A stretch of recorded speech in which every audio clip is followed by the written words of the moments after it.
Hello, everybody. Welcome to my channel. My name is Ms. Love, and I am in the building. Okay. If you're new to this channel or true to this channel, please hit that like and subscribe button.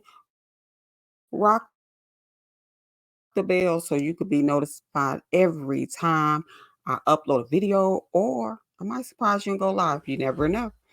So I know that you have read the title. Okay. I know that you saw the thumbnail. Could you imagine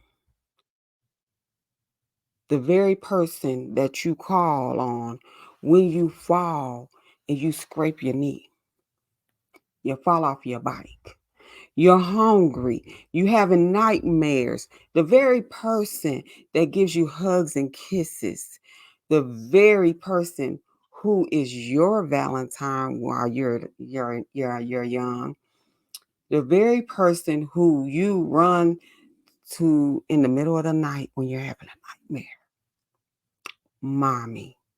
That's the name we call mommy or daddy, but in most cases, mommy. Mommy, I need you. Mommy, I'm hungry. The person you looked up to be your protector, your nourisher, your provider, your go-to. Okay? In this case, her name was Tiffanie Lucas. Tiffanie Ann Lucas. She took the lives of her two precious young boys. Y'all, this story is so sad. It's so sad and it's egregious because they survived a while before they before they passed on. So they had an opportunity to look at the woman in the face who they ran to for protection. And now they had nowhere to run to be protected. Mommy had become a monster. I'm about to share my screen. As you can see, these two precious young, beautiful, handsome young men on the screen with their mother, Tiffanie Lucas. I'm going to share this story with you guys. It's very heartbreaking. Let me share my screen with you. Please leave comments. Let's discuss this. We have got to do something about this. We're gonna talk about it. I'm gonna play this video and we're going to get into a lot. Let's get into it. And Lucas's Facebook page portrays her as a loving mother who just coordinated Star Wars themed Halloween costumes for her and I'm her sorry, boys. you guys. Let me take it back to the beginning.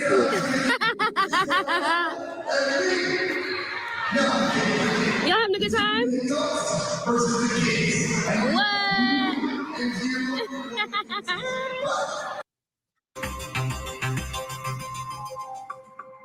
Oh, look at those little baby angels. They are what's trending in true crime. Their mother faced a judge just days after she was accused of fatally shooting her two boys to death. 32-year-old Tiffanie Lucas is her name. That's her right there. Look at her. Charged with 2 counts of murder, appeared in a Kentucky courtroom Tuesday. She's accused of murdering her 6- and 9-year-old sons, those beautiful boys. Police say she shot them both in the head. How disgusting is that? Those 2 boys were found by a neighbor. They were covered in blood in the home that they shared with their mother, the person who was supposed to be protecting them. Those little slain siblings were rushed to a nearby children's hospital and sadly did not survive their injuries. And Lucas's Facebook page portrays her as a loving mother who just coordinated Star Wars themed Halloween costumes for her and her boys. Look at this. There's a picture of them recently. As more details are coming out of her past, we're learning about a drug possession conviction. And our question this morning, how did she have custody of these kids? Let's bring in our guest now. I have with me in the studio law enforcement expert Sunny Slaughter. standing by remotely, criminal defense and civil rights attorney Casey Early, and the state attorney for Palm Beach County, Florida, Dave Ehrenberg. Good morning to you all. I'm so happy to have you with us here on the show to discuss this very important and heartbreaking case. Sonny, I'd like to begin with you. Your thoughts on how in the world she had custody of those boys when we understand she had quite a checkered past. Thank you for having me, Jolie. I believe that there was absolutely a breakdown in our system when you think about Child Protective Services and law. Let me pause it right there, you guys. I don't know about you, but I am so sick and tired of hearing there was a breakdown in our system when it comes to Child Protective Services. We pay taxes for you guys to protect these children. This woman had been reported on, and the system yet again failed two precious little boys. I don't get it. I have questions for the system. You know, what is it? What do a parent have to do? I mean, what is it to make you not do a thorough investigation on these parents? Yeah, I just had to say that. Let me get back to the video. Let me get back to the video. Law enforcement and the investigative process and what happened in this particular case that allowed her to have any physical custody and not just potentially supervised visitation. Mm-hmm. Oh, it's just so hard to think about. And then you see the picture of them on Halloween and they look happy together. And you think, how in the world can this happen? Casey Early, let me go to you next, please. Your take on this.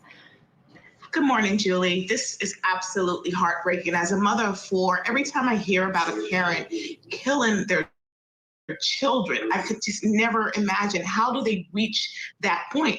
And even looking at her social media, you would think that this was a happy life, they enjoyed time, but there was a message on one of her social media where she depicted that she didn't have help from the father of her children, depression, signs of whatever it may be. This is a hard and sad story for the children, but also for the family members, because there was a clip that the family said she had options. If she was really, she could reach out. It was also on this level of the table, so it could be a host of issues why she chose to take this route. Mm-hmm. Right, Casey. Dave Ehrenberg, last but certainly not least, your take on this case, please.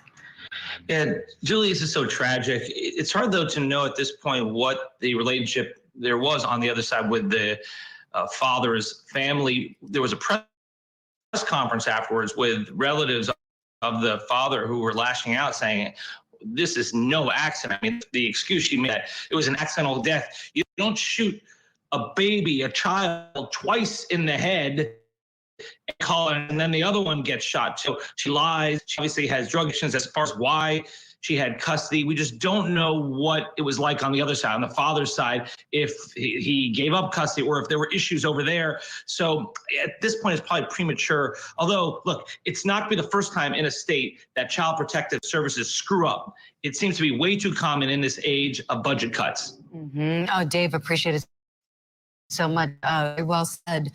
We know there were some new details we learned in that Tuesday preliminary hearing for Tiffanie Luke. Detective Richard Beal was the only witness of the day, and he testified about what Lucas told police after the shootings.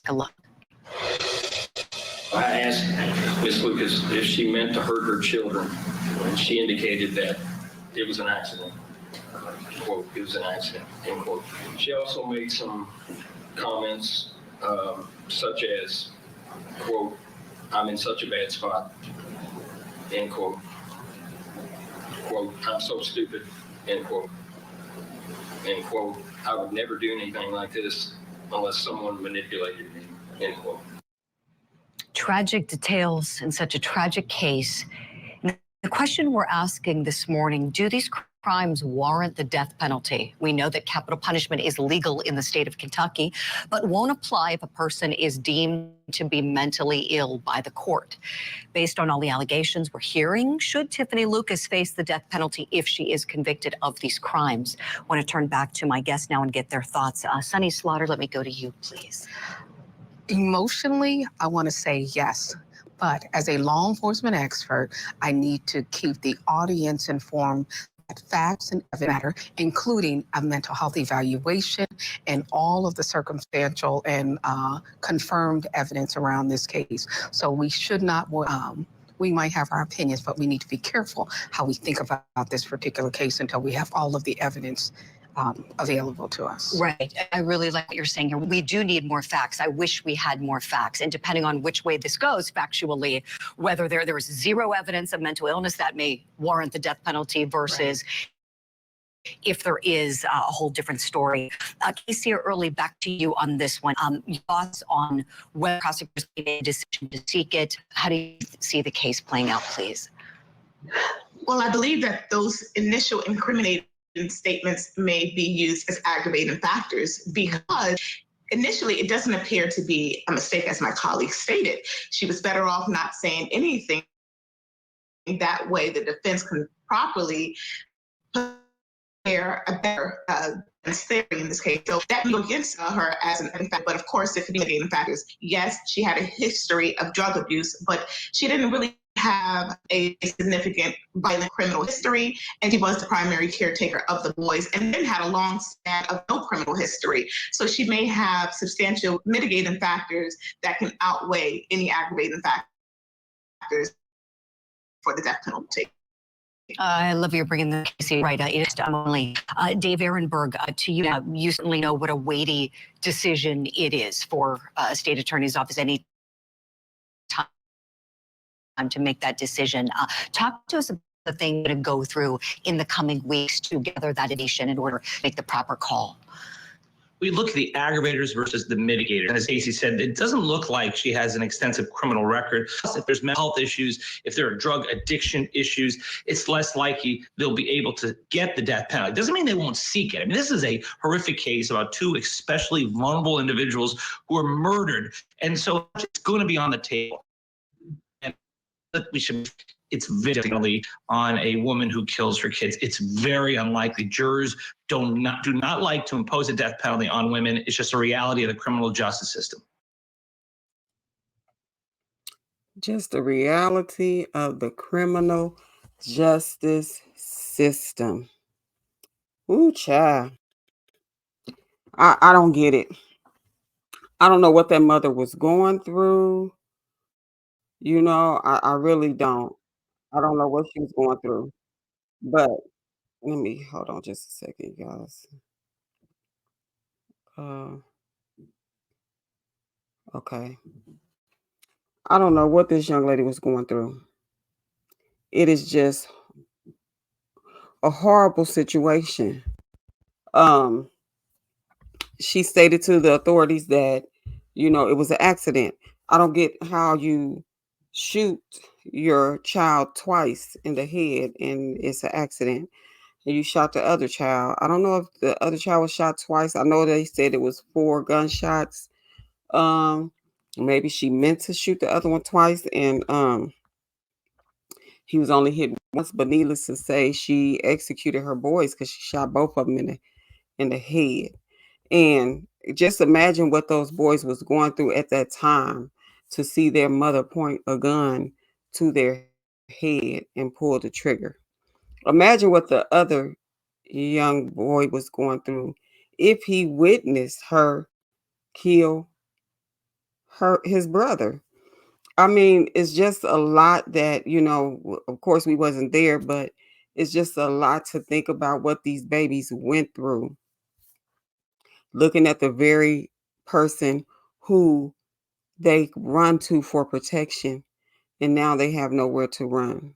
You know what I mean? Mommy is now a monster, and I can't run from this monster. Um, and they were some fighters because, according to reports, they survived, and you know they later passed on once they got to the hospital. There was nothing that they could do to save those boys. And I'm going to play this next video. It shows her in court. I do apologize if it's any buffing going on. StreamYard, it has been tripping lately. So, but I'm going to play this next. There's some family members that says, you know, she had options. You know what I mean? She could have reached out to one of the family members of the little boys to help her. She didn't do it. And it's sad. It's sad. So let's play this next video, you guys. Let's see here. Let me unmute this. Case number 23 CR 404. Miss Lucas. Come on, you're Miss Lucas. Come on over here to the podium. The matter is before the court today to review the status of her attorney. What we're doing, ma'am, is just making sure you've made contact with your lawyer. Are you representing? Yes, Your Honor. Richard Lonizak with the Department of Public Advocacy Trial Branch on behalf of Ms. Lucas. We would like the opportunity at this time to formally request discovery in the case. We've got no objection to any reciprocal discovery orders. We would ask the court, we did file a motion in district court to preserve evidence, and we just asked the court to adopt that order. All we're here today for is attorney status. If you have specific motions, you need to file those with the court to be heard by the court. Now, if there have been made requests, Commonwealth is certainly on notice at this time with the request. The case was set today to make sure that Ms. Lucas was aware of who her attorney was. You have information to give her so that she knows how to contact you? Yes, Your Honor. Case is set for March the 18th at 1 o'clock to set for trial. We'll pass it to that date, all right? Thank you, Your Honor. It's all for the date. Sir, would you write down your name and contact information for the clerk's office? Yes, Your Honor. Actually, right You've got here. a card that you- Yes.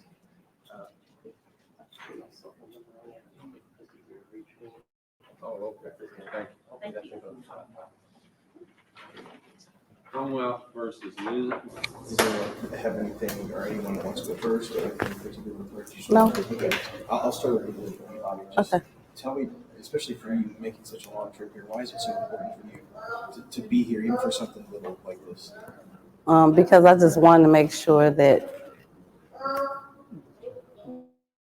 the state or whoever, they know that the boys have somebody speaking for them. And I want her to see my face every time. I want her to see our face every time she come out that courtroom. We're going to be here. Who's that tell her? That they have somebody fighting for them. Michelle, same question for you. Just explaining why it's so important to be here for even something so little like this. Just to be there for Reese and his brother, and just make sure that, like Bobby said, that she knows that we're here to support him, and we've always been there for him. And she knows what she did, so she knows that we're going to be here and make sure that they get the justice that they deserve. This is how it's always been. We've always been here. She just didn't want it. Today, I realized when I looked at the calendar. It's 2 months. Today is 2 months exactly. How has your world changed in 2 months, and where do things stand now? How has it changed? It's changed for me, but how has it changed for my brother? He's there, he's his father. Like I was telling Shelly the other day, if I feel the way I feel, I can only imagine what he feels. I can't imagine that. Again, it was 2 kids. That's not normal. So, yeah, we're all affected. Like, I still cry every day. Do you think your brother will come, or is it too hard for him? I think it's too hard for him, really. I really do. You guys talked about making sure she saw your face every time, but you've also got to look at her. I don't care. I want to look at her. She won't give me I don't know if she's giving Shelly eye contact. She won't. She's not going to do it. She saw us today, though, for sure. Yeah, she saw us. She did. Is that hard on you having to look at her? No, it's not, because I know that she knows how much I would have been there for Little Reese and how much I was there for him and what I could have done if she couldn't do it, or, you know, what she took him away from. So I feel like it lets her know that she knows I was there for him and I loved him more than she did, obviously. Is there anything else you all want people to know about the boys? I think everybody that has encountered them in some form of way, they knew how sweet and innocent the boys were.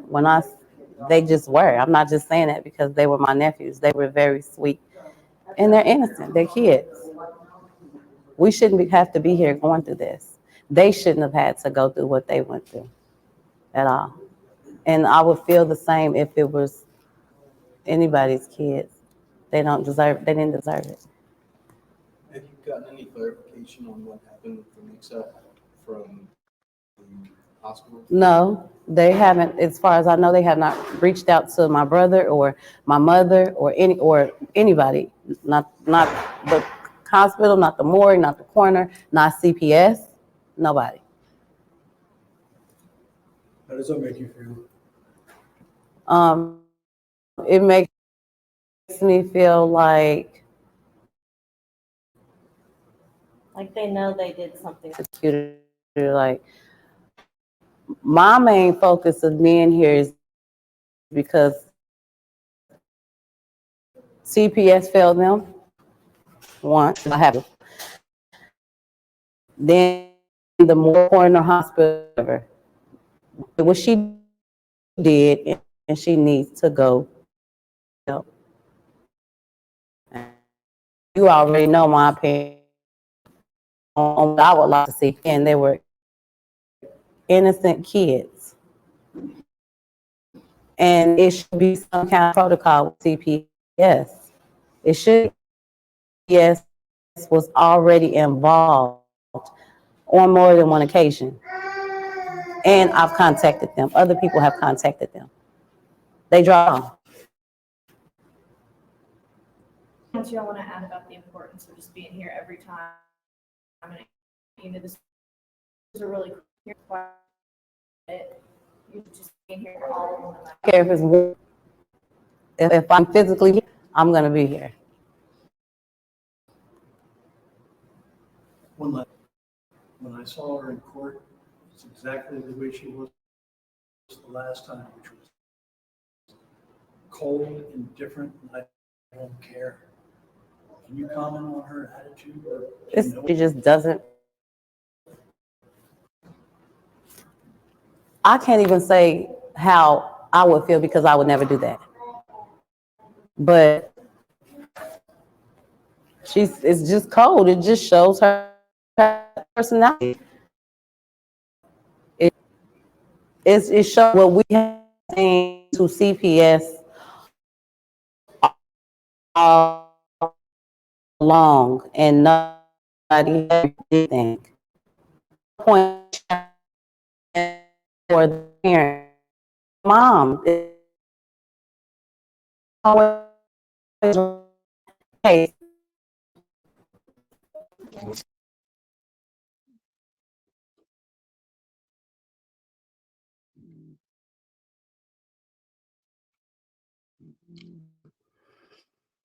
Oh Lord, and like she said, the mom is not always right. CPS was called on several occasions, okay? Several occasions. CPS was called. And it's ridiculous that didn't happen. It didn't happen. They dropped the ball on these two boys. The mother was addicted to drugs. And from what I heard, the mother might have sold some illegal selling allegedly. I don't know. All I know is is quite disturbing. And like the man said, each time she come into the courtroom, she has this cold look on her face like, I don't care. I don't care. Just the thought of something happening to one of my children, it is unbearable, to even think about. And for her to take them, and I'm gonna go to her Facebook page, because I say this time and time again, and this right here is a perfect example. You cannot look at someone's social media page and just assume that everything is okay, because 9 times out of 10, most people, they only gonna post the good times. She appeared to be a doting mother, and a mother that cared, but based on witness testimony that other people that spoke out and says that they had to call CPS. Several people called CPS on her. So a lot of times people do things for show.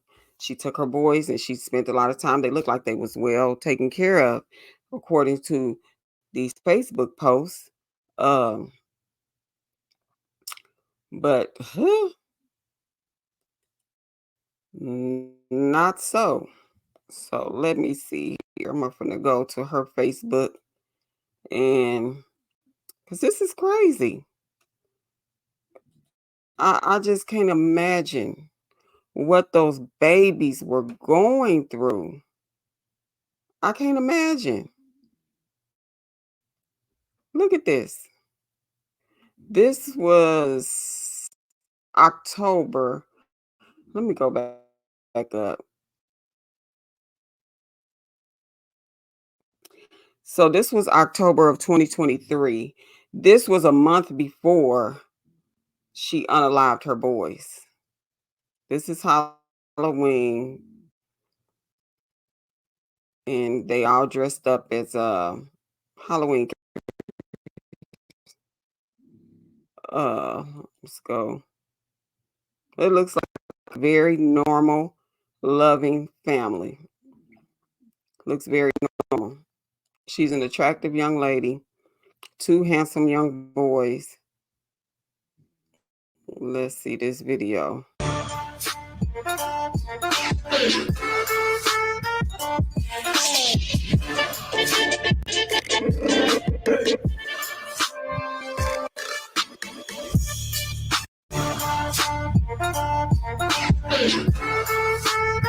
Yeah,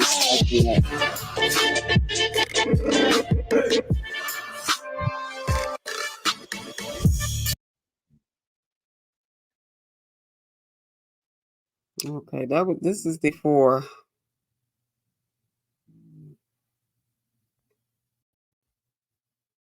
Someone says, now I question her every word. May the force be with you. Let's see.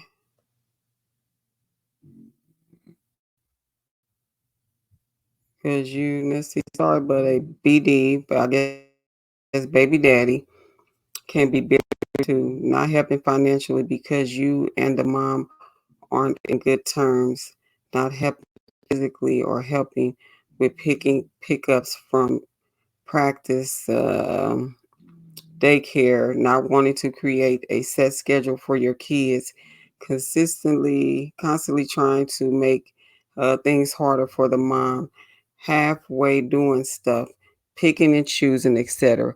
All that is bitter, but y'all ain't ready for that conversation. Listen, nobody is saying that this this is a lot of women's reality. A lot of women's reality, okay, in this comment right here. That has nothing to do with unaliving your children. You unaliving your children because the father won't financially help you or be there physically to help picking the kids up from practice and daycare and setting a set schedule for the kids, and you know what I'm saying, constantly trying to make it harder for the mom. No, that is not a reason Let me put myself up here. I got ticked off by this comment. That is not a reason. This is something she posts. She posted this October the 19th ish. Okay. That was before that. That is not a reason. So right here, she letting you know. She letting you know this is getting hard for me. She letting people know. Let me see what the comments said. Big facts. Okay, what about picking up the phone? I don't know if somebody picked up the phone, contacted her, or what. But what about picking up the phone and saying, "Tiff, are you okay? How can I help you? What's going on?" You know what I'm saying?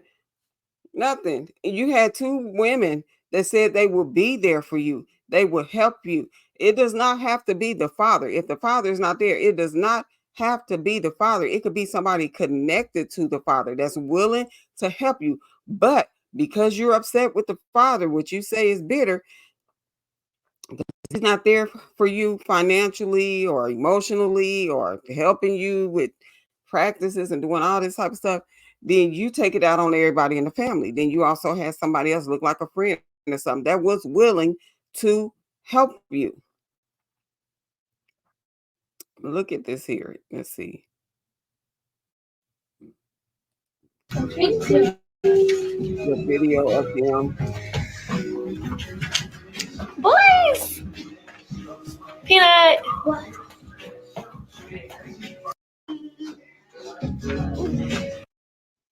Handsome young man here. Young boy fellas. Look like they were at some type of art place. Having fun with their mom.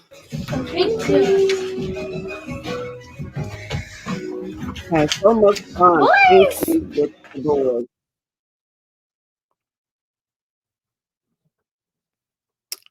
Yeah, this is her. Let's see, it says 32 on Monday. Where has the time went beyond grateful and blessed? Happy to celebrate with my faves. So this young lady right here looks like the same young lady that's in that video interview. Well, no, that's her. Shit. Damn, they in or something. Okay, that's her. And her and that girl look alike. That must be family. I don't know who that is.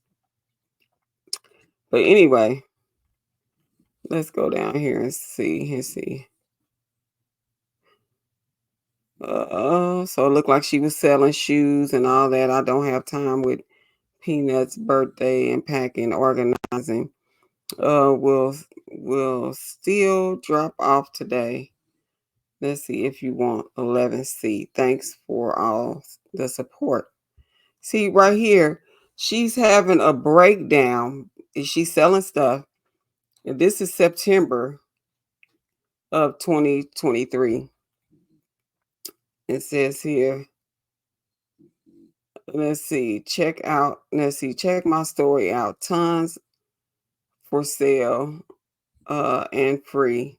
Thanks. First come, first go. She's showing off her body, yaddy yaddy.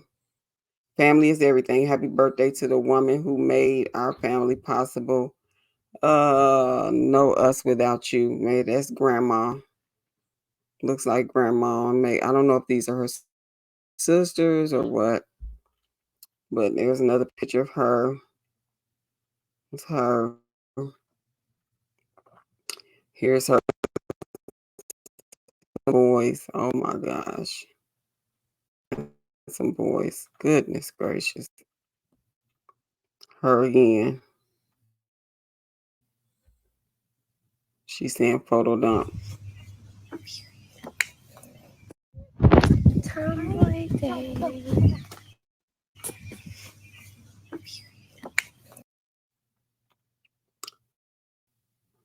Let's see what's this here.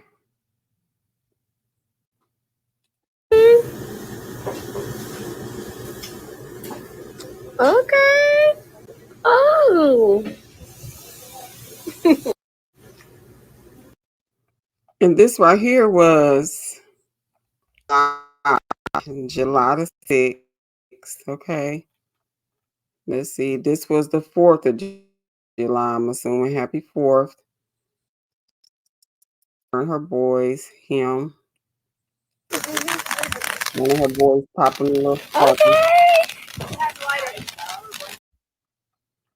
Just having a good time. Okay, this right here. I would always bring him here, and he loved it. So since I can't go all the way back up north, I'm releasing balloons for my dad. And I love him so much. And I hope you have the best spot.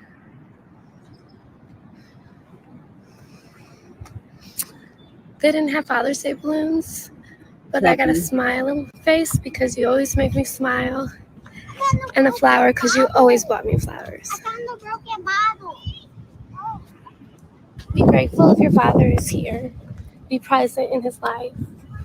Mend relationships. You never know. I watch my son struggle without his, and we struggle without mine. So be grateful.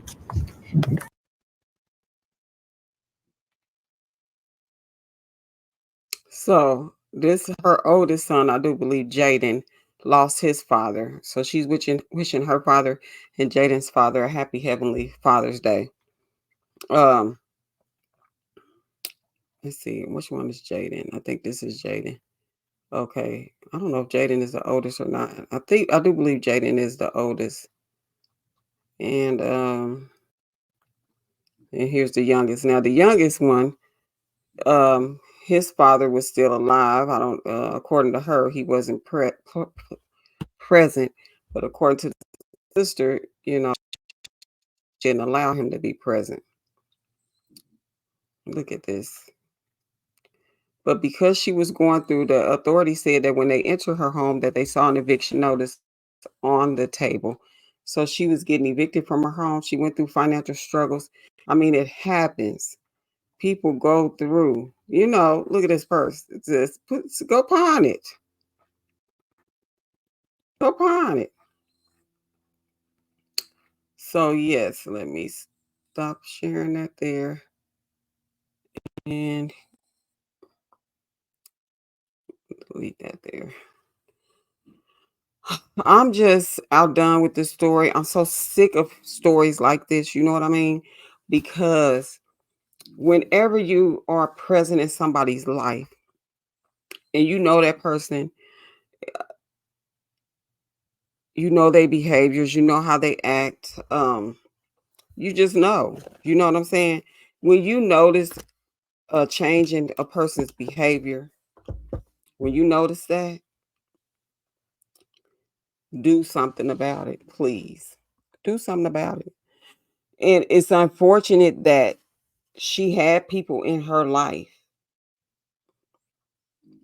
that took the necessary steps to do something about it, and the system failed them. But that's not going to always be the case. So I encourage people, step in, talk to that person. You know what's going on. Even if you have to share the story, it looks like that she was accustomed to living her life a certain way. And when you introduced, allegedly, they said she was on drugs, and she looked like she was a functioning drug user because she doesn't physically appear to be a user, but some people don't. But that's why you can't always judge the book by the cover, honey. You just never know what's going on, okay?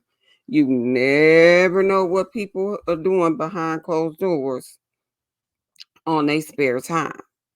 They hee ha ha in your face. All those Facebook posts, she looking all glamorous, got her favorite filter on, looking beautiful.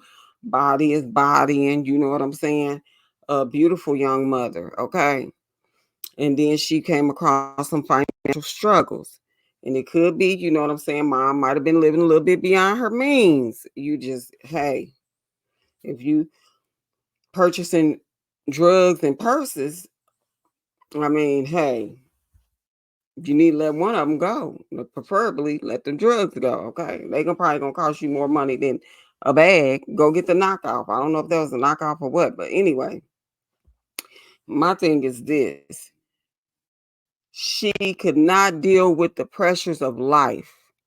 You know what I'm saying? That bothers me, because just because you go through hard times, and these are probably hard times that she put on herself by living beyond her means or whatnot. This is just my opinion. It does not have to be fact. Everything I say is alleged, okay? In my opinion, based on what she putting out there on social media, she was probably living beyond her means. She looks like one of those people that's caught up into labels. One post was talking about, she was saying that she was down because of her weight gain and she didn't want to post and all of this and that. None of the pictures I saw with her looked like she was out of shape in any form or fashion. But when people are like that, they just, they so surface. You know what I mean? They don't value the inside of them is so tore up and beat down.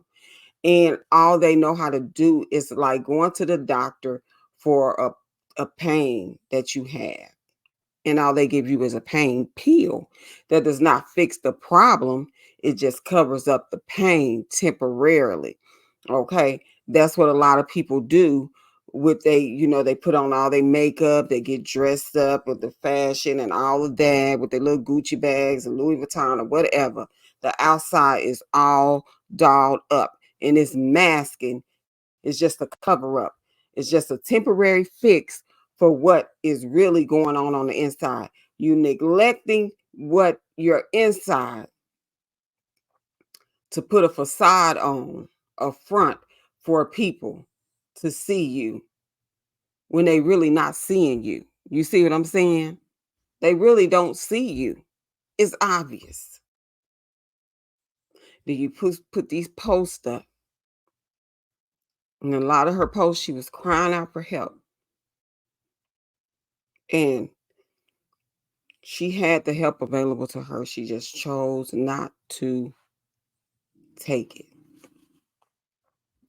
CPS was called several times. They're not saying what CPS was called for, but if she was neglecting the kids, because like I said, you see those posts of her doing stuff with the kids. Like I said, she seems like a person that puts on the front, obviously, because she was tore up on it. She was going through financial excuse me, you guys, I'm so sorry. Financial problems. She was going through all of that. And to the result of where she was starting to sell stuff. She was getting evicted. So she couldn't handle the pressure. So what do? You take the lives of your two precious young boys because you can't handle the fact that you can no longer provide for them. And it's temporary. There are things in place. It's okay to downsize. It's okay. You know what I'm saying? You could work hard and get that eviction off of you. It's okay. Life goes on. If somebody out there listening that you are going through some hard times, life, troubles don't last always. It's not going to always be in that situation. It's just not. It's not. It's life. And you could take your life experiences as a learning it's a learning tool to sharpen your character. We expect to go through life. Tony Evans did a sermon one time talking about life detours and stuff. We expect for point A to point B to be. I'm here. I'm trying to get over there. It's a straight shot. Okay. Have you ever got on the highway and you thinking it's going to take me 10 minutes to get here, but boom, there's a detour. And you got to go all the way around. It takes you a whole another 20 minutes added on to that 10, 30 minutes to get where you're going. And you have to be there in 10 minutes.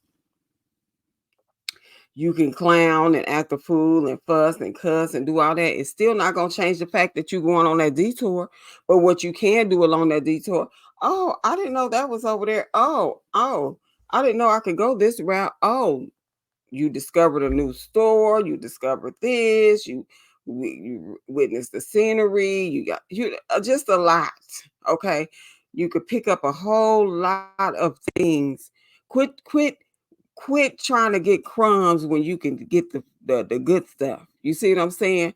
Quit trying to pick the crumbs off the floor when you can indulge in the beauty and the filet, whatever filet mignon, whatever your favorite meal is that's on that plate. Okay, partake of that. Don't partake in the crumbs. Don't partake in the negativity.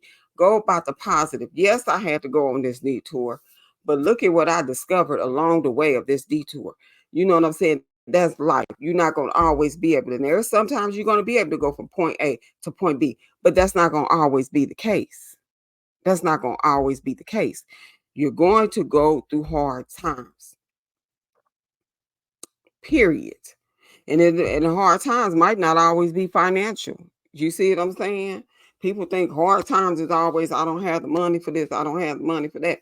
The thing, you go through situations in your family to where somebody in your family is acting up. There's no way money can't fix what they got going on. So my thing is,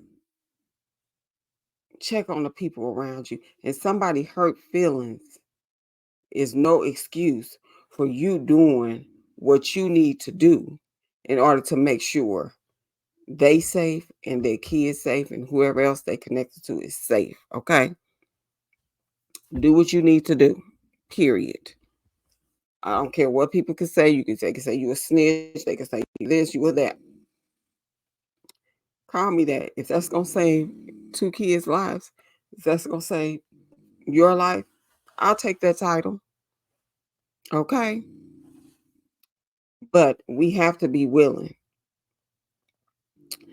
And we have to be, you know what I'm saying? A lot of times I've seen situations too to where a person will come and they'll talk, they'll see a person going through, okay? They'll see a person. You got to watch who you have in your circle as well too. Because you'll have people that'll see you going through, they'll see you struggling, and they'll see that you're hurting and that you are in need, and they will gloat and just you know what I'm saying, make you feel even worse by bragging and boasting about where they at in life, and they could never. You see what I'm saying? All along they fake encouraging you. So you got to watch those type of people. You got to get down with people that say, listen, I've been there last year, last month, 2 months ago, 3 months ago, 2 years ago, 10 years ago, or whatever. I was here. Matter of fact, I was lower than you are. But look at me now. This is not going to last always. So I just get so frustrated because I have 2 grandkids. I have 3 grandkids that are precious to me. And I could not imagine anything like this happening. It takes a village, y'all. It really do. And CPS, come on now. Come on now. We don't need no more Tiffanie and Lucases running around here not being held accountable when they have been reported on. Okay. We need y'all to take those taxpayers' money and that y'all getting when y'all get paid every 2 weeks, every week, every month, or however, every other twice a month, however. Okay. Monthly, whatever. We need y'all to do your jobs. Now, I'm not saying all, because there are some that do your job. Y'all need to be on it. Y'all don't need to be doing these half-assed investigations and going out and question the mom. Like, of course she gonna say she ain't on drugs. If you suspect that a mother, so you getting reports constantly that a mother is using drugs, then you need to have something needs to be done, and this a plan needs to be put in place.